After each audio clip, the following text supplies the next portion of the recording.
வணக்கம் கிரிக்கெட் ரசிகர்களே, நமது யூடியூப் சேனலுக்கு உங்களை அன்புடன் வரவேற்கிறேன். இன்று நாம் பிப்ரவரி 26, 2026 அன்று அகமதாபாத்தில் உள்ள நரேந்திர மோடி மைதானத்தில் நடைபெற்ற T20 உலக கோப்பையின் சூப்பர் 8 சுற்றின் மிக முக்கியமான மற்றும் பரபரப்பான போட்டியை பற்றி முழுமையாக விவாதிக்கப் போகிறோம்.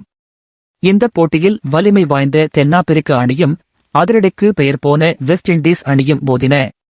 இந்த போட்டியின் முடிவு விளையாடும் இரண்டு அணிகளுக்கு மட்டுமல்லாமல் இந்திய அணியின் அரையிறுதி கனவிற்கும் மிக முக்கியமாக அமைந்தது. டாஸ் வென்ற தென்னாப்பிரிக்க அணியின் கேப்டன் ஏடன் மார்க்ரம் எவ்வித தயக்கமுமின்றி முதலில் பந்துவீச்சை தேர்வு செய்தார். அவரது இந்த முடிவு எவ்வளவு சரியானது என்பது போட்டியின் ஆரம்பத்திலேயே தெரிந்துவிட்டது. முதலில் பேட்டிங் செய்ய களமிறங்கிய வெஸ்ட் இண்டீஸ் அணிக்கு ஆரம்பமே பெரும் அதிர்ச்சியாக அமைந்தது. தொடக்க ஆட்டக்காரரான களமிறங்கிய ஷாய்ஹோ 16 ரன்களிலும் சிம்ரோன் ஹெட்மயர் வெறும் 2 ரன்களிலும் தென்னாப்பிரிக்காவின் முன்னணி வேகப்பந்து வீச்சாளர் ககிசோ ரபாடாவின் துல்லியமான பந்துவீச்சில் ஆட்டமிழந்தனர். மற்றொரு அதிரடி ஆட்டக்காரரான பிராண்டன் கிங் 11 பந்துகளில் 21 ரன்கள் எடுத்து சற்று நம்பிக்கை அளித்தாலும் லுங்கி இங்கிடியின் அபாரமான பந்துவீச்சில் விக்கெட்டை பறிகொடுத்தார். விக்கெட்டுகள் ஒருபுறம் மளமளவென சரிந்தாலும் வெஸ்ட் இண்டீஸ் அணி தங்களது வழக்கமான அதிரடி ஆட்டத்தை மாற்றிக்கொள்ள விரும்பவில்லை. ரோஸ்டன் சேஸ் 2 ரன்களிலும் ரோமன் பவல் 9 ரன்களிலும் ஷெர்பேன் ருதர்போர்டு 12 ரன்களிலும் மேத்யூ போர்டே 11 ரன்களிலும் அடுத்தடுத்து ஆட்டமிழந்து வெளியேறினர்.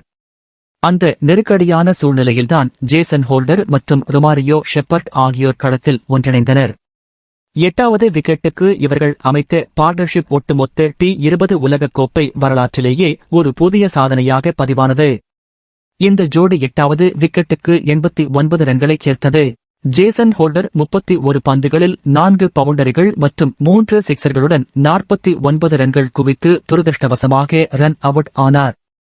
மறுமுனையில் அபாரமாக விளையாடிய ரொமாரியோ ஷெப்பர்ட் 37 பந்துகளில் 3 பவுண்டரிகள் மற்றும் 4 சிக்சர்களுடன் 52 ரன்கள் குவித்து இறுதி வரை ஆட்டமிழக்காமல் களத்தில் இருந்தார். இவர்களது பொறுப்பான ஆட்டத்தின் மூலம் வெஸ்ட் இண்டீஸ் அணி நிர்ணயிக்கப்பட்ட 20 ஓவர்களில் 8 விக்கெட் இழப்பிற்கு 176 ரன்கள் என்ற கௌரவமான ஸ்கோரை எட்டியது. தென்னாப்பிரிக்க அணி தரப்பில் லுங்கி இங்கிடி மிகச் சிறப்பாக பந்து வீசி 4 ஓவர்களில் 30 ரன்கள் மட்டுமே விட்டுக் கொடுத்து 3 முக்கிய விக்கெட்டுகளை வீழ்த்தினார். ககிசோ ரபாடா 22 ரன்களுக்கு 2 விக்கெட்டுகளையும் கார்பின் போஷ் 31 ரன்களுக்கு 2 விக்கெட்டுகளையும் வீழ்த்தி அசத்தினர். 177 ரன்கள் எடுத்தால் வெற்றி என்ற சவாலான இலக்கை நோக்கி களமிறங்கிய தென்னாப்பிரிக்க அணிக்கு கேப்டன் ஏடன் மார்க்ரம் மற்றும் விக்கெட் கீப்பர் குயின்டன் பீகாக் ஆகியோர் மிகச் சிறப்பான தொடக்கத்தை அளித்தனர். ஆரம்பத்தில் இருந்தே வெஸ்ட் இண்டீஸ் பந்துவீச்சாளர்களின் மீது இவர்கள் ஆதிக்கம் செலுத்தத் தொடங்கினர். முதல் பவர் பிளேயிலேயே இந்த ஜோடி 69 ரன்களை குவித்து அணியின் வெற்றியை உறுதி செய்யும் பாதையில் பயணித்தது. மார்க்ரம் மற்றும் பீகாக் ஜோடி முதல் விக்கெட்டுக்கு வெறும் 48 பந்துகளில் 95 ரன்கள் சேர்த்தது. குயின்டன் பீகாக் 24 பந்துகளில் 4 பவுண்டரிகள் மற்றும் 4 சிக்சர்களுடன் 47 ரன்கள் குவித்து ரோஸ்டன் சேஸ் பந்துவீச்சில் ஜேசன் ஹோல்டரிடம் கேட்ச் கொடுத்து ஆட்டமிழந்தார். அதன் பிறகு களமிறங்கிய ரியான் ரிக்கெல்டன் கேப்டன் மார்க்ரமுக்கு சிறந்த ஆதரவை அளித்தார். மார்க்ரம் தொடர்ச்சியாக தனது அதிரடியை காட்டி 27 பந்துகளில் தனது அரை சதத்தை பதிவு செய்தார். மார்க்ரம் 46 பந்துகளில் 7 பவுண்டரிகள் மற்றும் 4 சிக்சர்களுடன் 82 ரன்கள் குவித்து இறுதி வரை ஆட்டமிழக்காமல் இருந்தார். ரியான் ரிக்கெல்டன் தனது பங்கிற்கு 28 பந்துகளில் 4 பவுண்டரிகள் மற்றும் 2 சிக்சர்களுடன் 45 ரன்கள் குவித்து ஆட்டமிழக்காமல் இருந்தார்.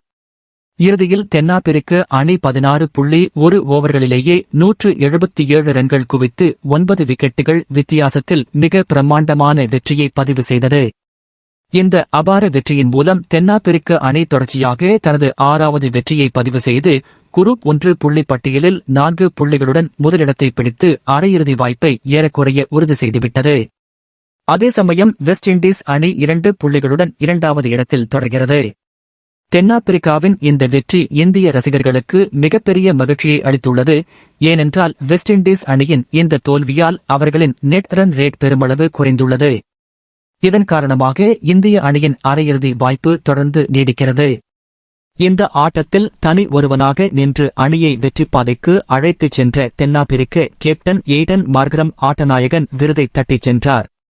ஒட்டுமொத்தத்தில் இந்த போட்டி பந்துவீச்சு மற்றும் பேட்டிங் என இரண்டிலும் பல திருப்புமுனைகளை கொண்டிருந்தது. அடுத்தடுத்த போட்டிகளில் என்னென்ன மாற்றங்கள் நிகழப்போகிறது என்பதை பார்க்க நாம் அனைவரும் ஆவலுடன் காத்திருக்கிறோம். இதுபோன்ற பல சுவாரஸ்யமான கிரிக்கெட் தகவல்களுடன் மீண்டும் ஒரு வீடியோவில் உங்களை சந்திக்கிறேன். நன்றி.